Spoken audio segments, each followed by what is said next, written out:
To change your keyboard size to make it larger or smaller on Samsung Galaxy S24 Ultra, swipe down the top of the screen and then tap setting icon. Scroll down the screen to find general management. Tap general management and then tap Samsung keyboard setting. Scroll down the screen. Under style and layout section, tap size and transparency.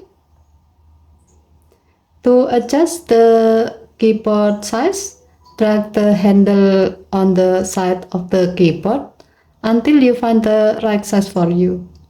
You can drag the handle inward to make the keyboard smaller,